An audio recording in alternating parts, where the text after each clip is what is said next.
The clock on Officer Tony Rodriguez's dashboard showed 8:47 p.m. when he first spotted the black Mercedes. The car was moving slowly down Maple Street, its tinted windows catching the orange glow of the streetlights.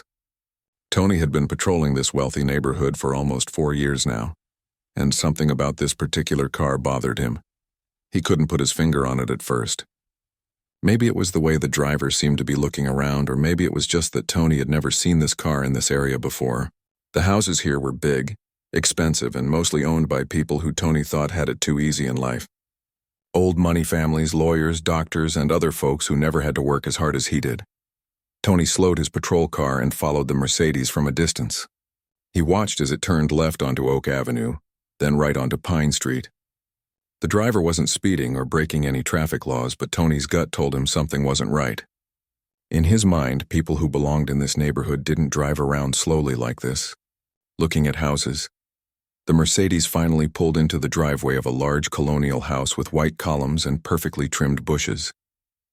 Tony parked his patrol car across the street and watched. The driver sat in the car for a moment, probably checking his phone or gathering his things. Tony decided this was his chance to investigate. He turned on his flashing lights and pulled into the driveway behind the Mercedes, blocking it in. The driver's door opened and out stepped a well-dressed black man in his early 50s. He was wearing a dark suit and tie, carrying a leather briefcase, and looked like he had just come from some kind of important meeting. Tony got out of his patrol car and walked toward the man, his hand resting on his utility belt in a way that made his authority clear. The man turned toward him with a calm but slightly confused expression. "Good evening, officer," the man said politely. "Is there a problem?"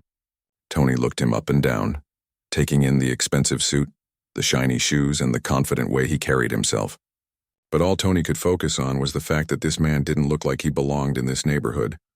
"I need to see some identification," Tony said, his voice firm and commanding. "We've had reports of suspicious activity in this area." The man's eyebrows raised slightly, but he reached into his jacket pocket without argument. "Of course, officer. May I ask what kind of suspicious activity?" Tony didn't like the question. He didn't like the way this man spoke so clearly and confidently, and he especially didn't like being questioned about his police work. "Just hand over your ID, sir." The man pulled out his wallet and handed Tony his driver's license. Tony examined it carefully under his flashlight. The name read Harold Washington, and the address matched the house they were standing in front of. But Tony wasn't satisfied. "This your house?" Tony asked, pointing toward the colonial. "Yes, it is," Harold replied calmly. "I just got home from work." "What kind of work keeps you out this late?" Tony's tone was becoming more aggressive. Harold paused for a moment, as if deciding how much information to share. "I work in the legal field. Sometimes court sessions run late." Tony's suspicion grew. In his experience, most people in this neighborhood were eager to prove they belonged here. They would quickly mention their job titles, their connections, or how long they'd lived in the area. This man was being too vague, too calm. "I'm going to need you to prove you live here," Tony said, crossing his arms. "Do you have mail with this address? Utility bills? Something that shows this is really your house?" Harold's expression shifted slightly. For the first time, Tony saw a flash of frustration cross the man's face. "Officer, I've shown you my driver's license with this address. I'm standing in my own driveway. What more proof do you need?" "Don't get an attitude with me," Tony snapped. "I'm conducting a legitimate investigation here. We've had break-ins in this area, and I need to make sure you're not casing houses." Harold took a deep breath, clearly trying to stay calm. "Officer, I understand you're doing your job, but I think there's been a misunderstanding. I live here. I've lived here for 3 years. I'm just trying to get inside my own home after a long day at work." Tony stepped closer, using his height advantage to intimidate. "Listen, buddy, I don't know who you think you are, but in this neighborhood we take security seriously. Rich folks around here pay good money for police protection. And I'm not going to let some suspicious character walk around like he owns the place." "I do own the place," Harold said quietly, his voice steady despite the obvious tension. Tony laughed, a harsh sound that echoed off the garage door. "Sure you do. And I suppose you can afford a house like this on whatever job you have in the legal field, right?" Harold reached into his other jacket pocket and pulled out his house keys. He held them up so Tony could see them clearly. "These are my keys to my house. Would you like me to unlock the front door to prove I live here?" But Tony was past the point of listening to reason. His mind had already decided this man was lying, and every piece of evidence that contradicted his assumption only made him angrier. "Put those keys away," Tony ordered. "For all I know, you stole those keys. I'm going to need you to sit on the curb while I call this in." Harold's professional composure finally began to crack. "Sit on the curb? Officer, with all due respect, I'm not going to sit on the curb in front of my own home. I've answered your questions, shown you my identification, and offered to prove I live here. What exactly do you think I've done wrong?" Tony's face reddened. He wasn't used to people challenging his authority, especially not in situations like this. In his mind, guilty people got defensive and asked too many questions. Innocent people just did what they were told. "I think you're trespassing," Tony said, his voice rising.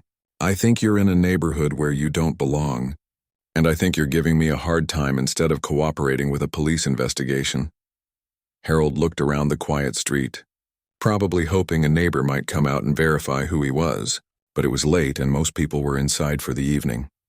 "Officer," Harold said slowly, "I'm going to ask you one more time to reconsider what you're doing here. I am a law-abiding citizen standing in my own driveway.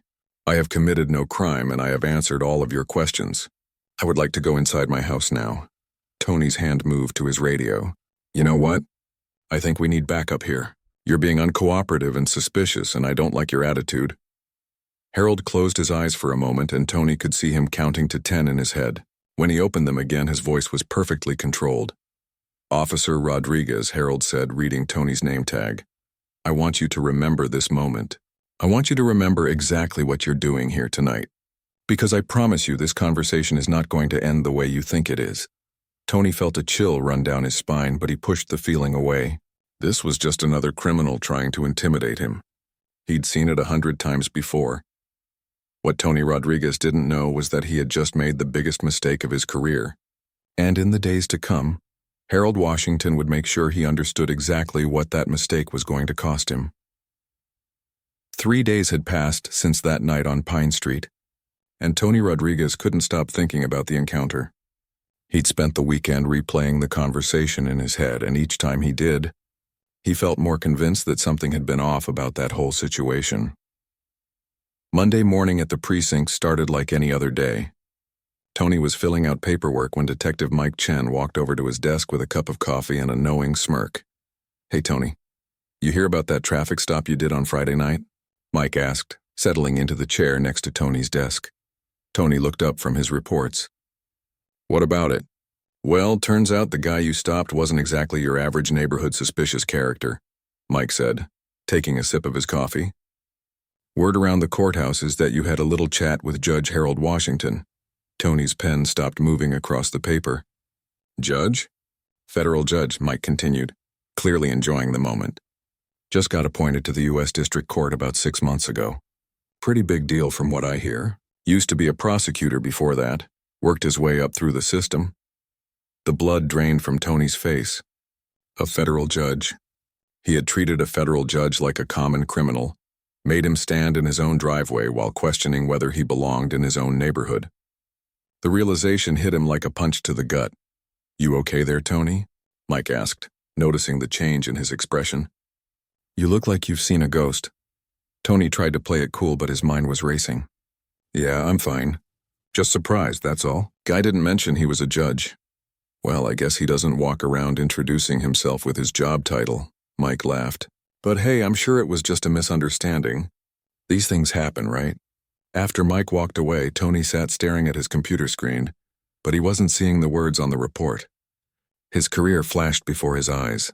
4 years on the force, decent performance reviews, plans for advancement. All of it could disappear if Judge Washington decided to file a complaint. But then Tony remembered something that made his heart rate slow down a bit. During the confrontation, he had pulled out his personal phone and recorded part of their conversation. He'd been doing it more often lately, just to protect himself in case suspects later claimed he'd been rough with them or said things he didn't say. Tony pulled out his phone and found the recording. He listened to it twice, and slowly, an idea began to form in his mind. The recording captured Harold's voice clearly, especially the parts where he sounded frustrated and defensive. Tony realized that with a little creative editing, He could make this recording tell a very different story. He spent his lunch break in his car, working with a simple audio editing app he'd downloaded. He cut out the parts where his own voice sounded aggressive or unreasonable. He removed the sections where Harold calmly explained who he was and showed his identification. What remained was a recording of what sounded like an uncooperative suspect giving a police officer a hard time. By the end of his shift, Tony had convinced himself that he wasn't really doing anything wrong. He was just protecting himself from someone who might try to twist the truth. After all, Harold had been defensive and uncooperative, hadn't he? The recording just made that clearer. Tuesday evening, Tony drove to the courthouse and waited in the parking garage. He knew judges often worked late, and sure enough, around 7 o'clock, he saw Harold Washington walking toward his car. Tony got out of his patrol car and approached him. "Judge Washington, could I speak with you for a moment?" Harold stopped and turned around. When he saw Tony, his expression hardened. "Officer Rodriguez, what can I do for you?" "I wanted to talk to you about what happened the other night," Tony said, trying to sound casual and professional. "I think maybe we got off on the wrong foot." Harold crossed his arms. "Is that what you call it?" Tony pulled out his phone. "Look, I know you're probably thinking about filing some kind of complaint about our interaction. But before you do that, I think you should know that I have a recording of our conversation." Harold raised an eyebrow. "A recording?" "Yeah, and I have to say, listening back to it, you came across as pretty aggressive and uncooperative. I mean, I was just doing my job, asking routine questions, and you got pretty heated with me." Harold was quiet for a long moment, studying Tony's face. "Officer Rodriguez, are you trying to threaten me?" Tony held up his hands. No, nothing like that. I'm just saying that if this becomes some kind of official matter, people are going to hear this recording, and it might not sound the way you remember it." Harold stepped closer. "Let me make sure I understand what you're saying. You illegally stopped me in my own driveway, treated me like a criminal for no reason other than the color of my skin, and now you're suggesting that a recording of that incident somehow makes you look good?" Tony felt his confidence starting to slip, but he pushed forward. "Look, Judge, I'm not trying to cause problems for anyone. I'm just a working guy trying to do his job and support his family. But if you file a complaint against me, this recording is going to become evidence, and once it's out there, I can't control what people think about it. So what exactly are you proposing?" Harold asked, his voice dangerously quiet. This was the moment Tony had been building toward. "I'm thinking maybe we could work something out.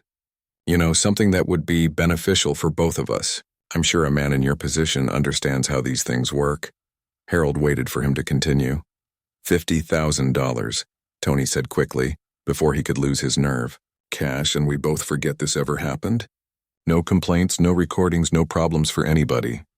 Harold stared at him for what felt like an eternity. Tony could hear his own heartbeat in his ears. "You're trying to extort a federal judge," Harold said slowly, as if he couldn't quite believe what he was hearing. "I'm trying to find a solution that works for everyone," Tony replied. But even he could hear how weak that sounded. Harold shook his head slowly. "Officer Rodriguez, I want you to listen to me very carefully. I have spent my entire career fighting against corruption and injustice. I have prosecuted people who thought they could use their position to intimidate and steal from others. And now you're standing here in your police uniform trying to blackmail me." Tony's face flushed red. "I'm not blackmailing anyone. I'm just trying to protect myself." "You're trying to protect yourself by threatening to release a doctored recording unless I pay you $50,000. Do you have any idea what you've just done?" Tony was starting to realize that this conversation wasn't going the way he'd planned. Harold Washington wasn't acting like someone who was scared of being exposed. He was acting like someone who was genuinely shocked by what he was hearing. "Look, maybe I didn't explain this right," Tony started, but Harold cut him off. "No, Officer Rodriguez, you explained it perfectly. You've made your position very clear." Harold walked toward his car, then turned back. "I want you to think very carefully about what you do next. Because whatever you're thinking of doing, I promise you, it's going to be the biggest mistake of your life." Harold got into his car and drove away, leaving Tony standing alone in the parking garage. As he watched the taillights disappear, Tony felt a mix of anger and fear that he'd never experienced before. He had just tried to blackmail a federal judge, and it hadn't worked. Now he was in deeper trouble than ever, and Harold Washington had made it clear that he wasn't going to just let this go. Tony got back in his patrol car and drove home, his mind already spinning with plans for what he would do next. If Harold Washington wanted to play hardball, Tony decided, then that's exactly what he would get. The next 2 days crawled by like torture for Tony Rodriguez. Every time his phone buzzed, he expected it to be his captain calling him into the office. Every time he saw other officers talking quietly, he wondered if they were discussing him. The weight of what he'd done in that parking garage pressed down on him constantly. By Thursday evening, Tony had worked himself into a state of rage and paranoia. Judge Washington hadn't responded to his demands, hadn't called him, hadn't done anything. The silence was driving Tony crazy. In his twisted mind, he began to believe that Harold Washington was playing games with him, trying to make him sweat before striking back. Tony spent Thursday night drinking alone in his apartment, replaying every moment of their encounters. The more he drank, the angrier he got. Who did this guy think he was? Tony was just a working-class cop trying to make ends meet, and here was this rich judge acting like he was better than everyone else. By Friday night, Tony had convinced himself that he needed to send a message. Harold Washington needed to understand that Tony Rodriguez wasn't someone to be ignored or dismissed. If the judge wanted to play power games, Tony would show him what real consequences looked like. Around midnight, Tony changed into dark civilian clothes and grabbed a baseball bat from his closet. He'd had it since high school, back when he still believed he might make it as a player. Now it was going to serve a very different purpose. Tony drove to Pine Street in his personal car, a beat-up Honda that wouldn't attract attention. He parked 2 blocks away and walked through the quiet neighborhood, staying in the shadows between streetlights. The whole area was dead silent except for the occasional sound of sprinkler systems watering perfectly manicured lawns. Harold Washington's house looked exactly the same as it had during their first encounter. The black Mercedes sat in the driveway, gleaming under the security lights. Tony stood across the street for several minutes, watching for any signs of movement in the house. All the windows were dark. Tony's heart was pounding as he crossed the street and approached the car. This was it. This was his chance to show Judge Washington that actions had consequences. In his alcohol-clouded thinking, Tony believed he was taking back control of the situation. He started with the windows. The first swing of the bat sent spider web cracks across the driver's side window. The sound seemed impossibly loud in the quiet neighborhood, but Tony was past the point of being careful. He moved methodically around the car, smashing each window with deliberate precision. The windshield took 3 hard swings before it finally gave way, collapsing inward in a cascade of safety glass. Tony moved to the back of the car and brought the bat down on the rear window, then the back windshield. Glass scattered across the driveway like deadly confetti, but breaking the windows wasn't enough. Tony's anger demanded more destruction. He began attacking the body of the car, denting the hood, the doors, the trunk. Each swing of the bat released some of the fury that had been building inside him for days. The side mirrors snapped off easily. Tony kicked in the headlights and taillights, plunging parts of the driveway into darkness. He used his house key to scratch long, deep gouges along the entire length of the car's paint job. Then Tony reached into his jacket pocket and pulled out a can of spray paint he'd bought earlier that day. His hands were shaking with adrenaline as he began writing across the side of the car. The words he chose were ugly and hateful, racial slurs that revealed the true darkness in his heart. He wrote them large and bold, making sure they would be impossible to miss. When he was finished with the spray paint, Tony stepped back to admire his work. The beautiful Mercedes was now a destroyed mess of broken glass, dented metal, and hateful graffiti. In his sick mind, he felt like he had evened the score, but Tony wasn't done yet. He slashed all 4 tires with a knife he'd brought, listening to the hiss of air escaping. The car settled lower on its rims, looking even more pathetic and destroyed. As he prepared to leave, Tony felt a surge of satisfaction mixed with nervous energy. He'd shown Harold Washington what happened to people who tried to mess with Tony Rodriguez. The judge would find his car in the morning and understand that Tony wasn't bluffing about having power in this situation. What Tony didn't know was that Harold Washington's house was equipped with a comprehensive security system that had been recording everything. High-definition cameras positioned around the property had captured every moment of the destruction, including clear footage of Tony's face when he passed under the security lights. The cameras had recorded his license plate when he first approached the house. They had filmed him methodically destroying the car from multiple angles. They had even captured the hateful words he'd spray-painted across the vehicle's surface. Inside the house, Harold Washington was asleep, unaware of what was happening in his driveway. The security system was set to alert him to motion around the house, but he had turned off the notifications for the night because raccoons had been triggering false alarms. Tony walked back to his car feeling like he'd accomplished something important. In his mind, he had sent a clear message that would force Harold Washington to reconsider his position. The judge would wake up, see the destruction, and realize that Tony was serious about protecting himself.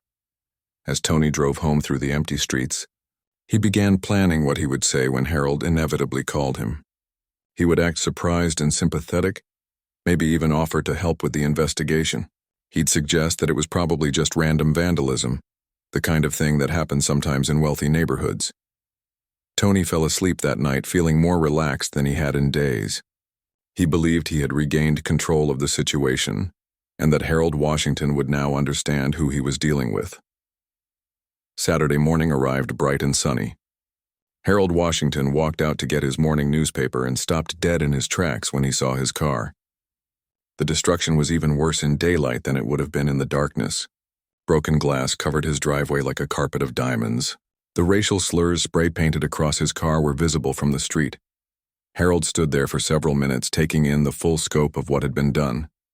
But instead of fear or intimidation, what he felt was a cold, determined anger. Someone had attacked his property and tried to terrorize him with hateful symbols. But they had made one critical mistake. Harold walked back into his house and immediately checked his security system. What he saw on the recorded footage made everything crystal clear. There was Officer Tony Rodriguez, caught on camera in perfect detail, systematically destroying his car and spray-painting racial slurs across it. Harold watched the footage 3 times, making sure he understood exactly what he was seeing. Then he picked up his phone and made a call that would change Tony Rodriguez's life forever. FBI Field Office, Agent Lisa Chen speaking. Agent Chen, this is Federal Judge Harold Washington. I need to report a federal crime that was committed against me last night, and I have video evidence of exactly who did it. Agent Lisa Chen had been with the FBI for 12 years, specializing in public corruption and civil rights violations. When she received Judge Harold Washington's call that Saturday morning, she knew immediately that this case was going to be significant. Extortion and intimidation of a federal judge were serious federal crimes that demanded swift and thorough investigation. Within 2 hours of Harold's call, Agent Chen was standing in his driveway, examining the destroyed Mercedes while crime scene technicians photographed every angle of the damage. The hateful graffiti, the systematic nature of the destruction, and the clear intent to intimidate painted a disturbing picture of escalating criminal behavior. Judge Washington, I want you to walk me through everything that led up to this incident, Agent Chen said as they stood beside the ruined car. Don't leave out any details, no matter how small they might seem.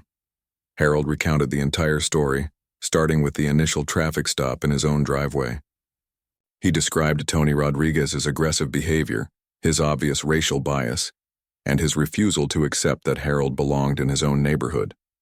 Then he explained the parking garage encounter where Tony had attempted to blackmail him with an edited recording. And you're certain it was the same officer who did this? Agent Chen asked, gesturing toward the vandalized car. Completely certain, Harold replied. I have security footage of the entire incident. The cameras captured his face clearly, along with his license plate number. Agent Chen's eyebrows raised. You have video evidence? Harold led her inside to his home office, where his security system's main monitor displayed multiple camera angles from around his property. He pulled up the footage from the previous night and played it back for Agent Chen. The recording was damning. The high-definition cameras had captured Tony Rodriguez's systematic destruction of the vehicle in crystal-clear detail. Agent Chen watched silently as Tony smashed windows, dented the car body, and spray-painted racial slurs across the surface. The footage even showed him slashing the tires before walking away. This is excellent evidence, Agent Chen said, but I want to build the strongest possible case before we move forward. A corrupt police officer attacking a federal judge is going to generate a lot of attention, and we need to make sure every piece of evidence is solid. Agent Chen immediately assembled a task force that included federal prosecutors, FBI investigators and internal affairs detectives from Tony's police department. She knew that investigating a police officer required careful coordination with local authorities, but she also knew that federal crimes against federal judges took priority over any local concerns. The first step was obtaining Tony Rodriguez's employment records, disciplinary history, and recent activity reports. What they found painted a picture of an officer with a history of complaints about excessive force and discriminatory behavior. Several citizens had filed grievances about Tony's conduct during traffic stops, particularly involving minority drivers in wealthy neighborhoods. Agent Chen's team also began analyzing Tony's phone records and digital communications. What they discovered was a pattern of activity that suggested Tony had been planning his criminal actions for days. His internet search history showed that he had researched Harold Washington's background, looked up information about federal judges, and even searched for advice on audio editing software. The edited recording that Tony had created as blackmail material became crucial evidence once FBI technicians examined it. They were able to restore the original audio and prove that Tony had deliberately removed sections of the conversation to make Harold appear uncooperative. The technical analysis showed exactly which portions had been cut and how the remaining audio had been manipulated. Meanwhile, Tony Rodriguez continued his regular patrol duties, completely unaware that federal agents were building a case against him. He had convinced himself that his plan was working perfectly. Harold Washington hadn't contacted him since the vandalism, which Tony interpreted as a sign that the judge was finally taking his threats seriously. Tony's partner, Officer Kevin Walsh, began noticing changes in Tony's behavior during their shifts together. Tony seemed nervous and distracted, constantly checking his phone and jumping at sudden noises. When Kevin asked if everything was okay, Tony would just say he was dealing with some personal issues. "You've been acting weird all week," Kevin said as they sat in their patrol car during a break. "What's going on with you?" Tony forced a smile. "Nothing major. Just some family stuff. You know how it is," but Kevin didn't buy the explanation. Tony's behavior was becoming increasingly erratic, and Kevin was starting to wonder if his partner was involved in something he shouldn't be. The investigation moved quickly because the evidence was so clear and comprehensive. Agent Chen's team obtained warrants for Tony's home, his vehicles, and his electronic devices. They also began conducting interviews with Tony's colleagues and neighbors, building a complete picture of his activities and mindset. One of the most damaging pieces of evidence came from Tony's own carelessness. The spray paint can he had used to vandalize Harold's car was found in a dumpster 3 blocks from Tony's apartment. FBI technicians lifted Tony's fingerprints from the can and matched the paint to the graffiti on Harold's Mercedes. Agent Chen also discovered that Tony had made several rookie mistakes during the vandalism. He had paid for the spray paint and baseball bat with his credit card at a sporting goods store, creating a clear paper trail. The store's security cameras had recorded him making the purchases, and the timestamps matched perfectly with the timeline of events. As the investigation progressed, Agent Chen began to understand that this case was bigger than just one corrupt officer. Tony's behavior suggested a culture of impunity within his department, where officers felt they could abuse their authority without consequences. She decided to expand the investigation to look at Tony's supervisors and the department's handling of previous complaints against him. Captain Robert Hill, Tony's immediate supervisor, became nervous when FBI agents showed up at the police station asking questions about Tony Rodriguez. He had received several complaints about Tony's conduct over the years, but he had always handled them with minor disciplinary actions rather than serious investigations. "We treat all complaints seriously," Captain Hill told Agent Chen when she interviewed him. "Officer Rodriguez has had some issues, but nothing that suggested he was capable of criminal behavior." Agent Chen reviewed the complaint files and found a disturbing pattern. Multiple citizens had reported that Tony had stopped them without cause, questioned their right to be in certain neighborhoods, and treated them aggressively during routine interactions. Yet Tony had never faced serious consequences for any of these incidents. "Captain Hill," Agent Chen said, "looking at these files, it appears that Officer Rodriguez has been engaging in discriminatory policing practices for years. Why wasn't this pattern addressed more aggressively?" Captain Hill shifted uncomfortably in his chair. "Well, these are just allegations. We have to be careful about rushing to judgment based on complaints alone. But Agent Chen had seen enough cases like this to recognize the signs of institutional failure. Tony Rodriguez hadn't operated in a vacuum. His behavior had been enabled by supervisors who chose to ignore clear warning signs rather than confront a problem officer. By the end of the first week of investigation, Agent Chen had assembled an overwhelming case against Tony Rodriguez. The evidence included video footage, audio recordings, physical evidence, digital records, and witness testimony. Every element of Tony's crimes was documented and verifiable. Judge Harold Washington received regular updates on the investigation's progress. Despite everything he had endured, he remained focused on ensuring that justice was served properly and completely.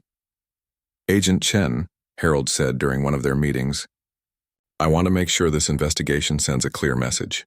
Not just about this particular officer, but about the system that allowed him to behave this way for so long. Judge Washington, I can assure you that we're taking this case very seriously.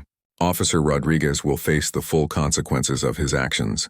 And we're also looking at the broader issues within his department." What neither Tony Rodriguez nor his supervisors realized was that their world was about to come crashing down. The federal investigation was nearly complete, and arrest warrants were being prepared. Tony's career, his freedom, and his future were all about to disappear because he had made the catastrophic mistake of trying to intimidate a federal judge. The only question remaining was whether Tony would realize what was coming before the FBI. Agents showed up at his door. The arrest came at exactly 6:15 a.m. on a Tuesday morning. 3 weeks after Tony Rodriguez had destroyed Judge Washington's car, Tony was still in his pajamas when he heard the heavy knocking on his apartment door. Through the peephole, he saw several people in FBI jackets standing in his hallway.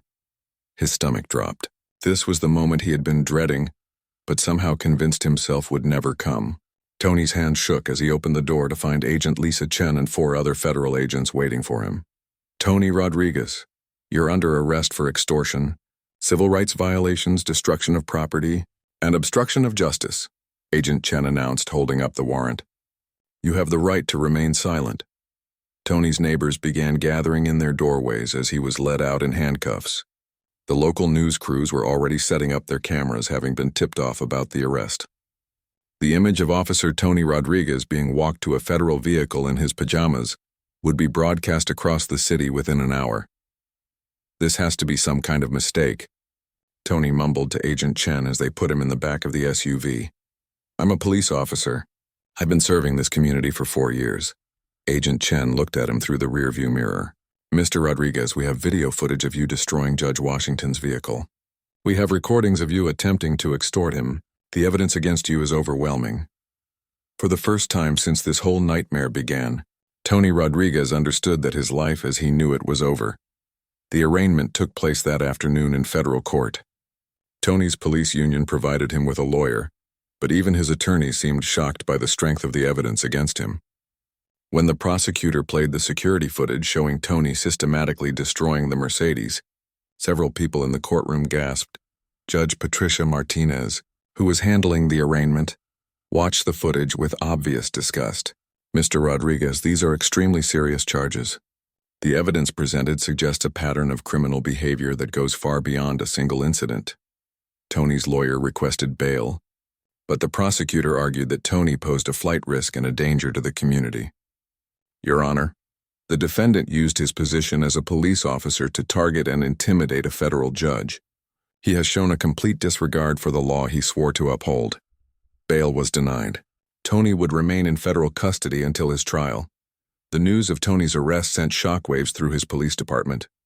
Captain Robert Hill called an emergency meeting with all officers, trying to contain the damage to the department's reputation. "I want everyone to understand that Officer Rodriguez was acting alone," Captain Hill told the assembled officers. "His actions do not represent the values or standards of this department." But Agent Chen's investigation was far from over. The FBI had been digging deeper into the department's handling of complaints against Tony, and what they found was deeply troubling. Internal documents showed that supervisors had been aware of Tony's discriminatory behavior for years, but had consistently minimized or ignored complaints. Within a month of Tony's arrest, Captain Hill received his own visit from federal agents. He was placed under investigation for failure to properly supervised Tony and for potential civil rights violations in his handling of citizen complaints. The case against Tony Rodriguez went to trial 6 months later. The courtroom was packed with reporters, civil rights activists, and members of the community who had been following the case closely. Judge Harold Washington took the witness stand on the second day of the trial. He recounted the entire story calmly and precisely, describing Tony's initial unlawful stop, his attempted extortion, and the aftermath of the vandalism. Officer Rodriguez's actions weren't just crimes against me personally, Judge Washington testified. They were attacks on the rule of law itself. When a police officer believes he can intimidate a judge, our entire justice system is threatened. The prosecution's case was devastating. They played the security footage showing Tony destroying the car. They presented the edited recording Tony had created as blackmail material, alongside the restored original audio. They showed the credit card receipts for the spray paint and baseball bat, the fingerprints on the paint can, and the digital trail of Tony's internet searches. Tony's defense team tried to argue that he had been under stress and had made poor decisions, but the evidence of premeditation was too strong. The jury saw a man who had systematically planned and executed a campaign of intimidation against a federal judge. The most dramatic moment of the trial came when the prosecutor played a recording of Tony's attempted extortion in the courthouse parking garage.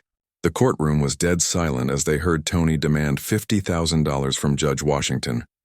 Tony's former partner, Officer Kevin Walsh, testified about the changes he had noticed in Tony's behavior. He was acting paranoid and aggressive. I started to wonder if he was involved in something illegal, but I never imagined it was anything like this. The jury deliberated for less than 4 hours before returning guilty verdicts on all charges. Tony Rodriguez showed no emotion as the verdicts were read, but his family members in the courtroom began crying. At sentencing 2 months later, Judge Patricia Martinez was clearly angry about the crimes Tony had committed. "Mr. Rodriguez, you violated your oath as a police officer in the most fundamental way possible. You used your badge and authority to target and terrorize a citizen based on racial prejudice. And when that citizen turned out to be a federal judge, you escalated to extortion and vandalism." Tony was sentenced to 8 years in federal prison and ordered to pay $75,000 in restitution to Judge Washington. He would also be permanently barred from working in law enforcement. But the consequences extended far beyond Tony Rodriguez himself. Agent Chen's expanded investigation had uncovered a pattern of misconduct within the entire police department that stretched back years. Captain Robert Hill was indicted on federal civil rights charges for his failure to properly address complaints against Tony and other officers. The investigation revealed that he had systematically ignored or minimized complaints from minority citizens while protecting officers who engaged in discriminatory behavior. 5 other officers in the department were also charged with civil rights violations based on their own histories of discriminatory policing. The FBI's investigation had shown that Tony Rodriguez was not an isolated bad actor, but part of a larger culture of impunity and prejudice. The police chief, under pressure from the mayor and federal authorities, announced his resignation. The entire department was placed under federal oversight, with court-appointed monitors ensuring that reforms were implemented properly. Judge Harold Washington used his experience to become a powerful advocate for police reform. He testified before Congress about the need for better training and accountability measures for law enforcement officers. "What happened to me could happen to any citizen," Judge Washington told the congressional committee. "But most people don't have the resources or position to fight back the way I could. We need systemic changes to ensure that all Americans are treated with dignity and respect by those who are sworn to serve and protect them." Case became a landmark example of how federal law enforcement could hold corrupt police officers accountable. It also demonstrated that no one, regardless of their position or authority, was above the law. Tony Rodriguez began serving his sentence at a federal prison in another state. The other inmates knew he was a former police officer, which made his time behind bars particularly difficult. He would spend the next 8 years thinking about the series of choices that had destroyed his life.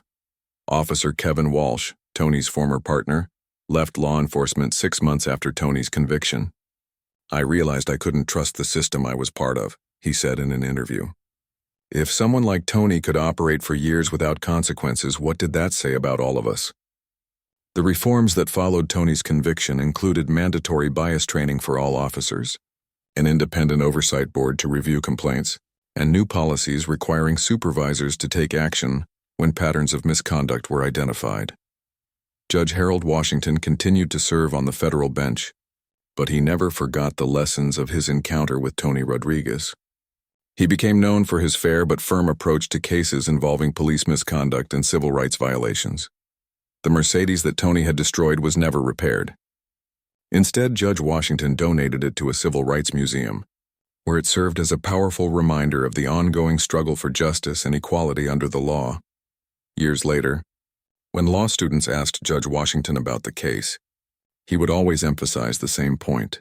The system only works when people are willing to stand up for what's right, even when it's difficult or dangerous.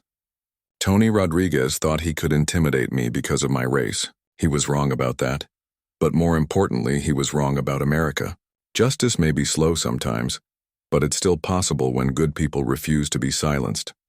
The case of Tony Rodriguez became required reading in police academies and law schools across the country, serving as both a cautionary tale about the abuse of power and an inspiring example of how the system could still deliver justice when it mattered most.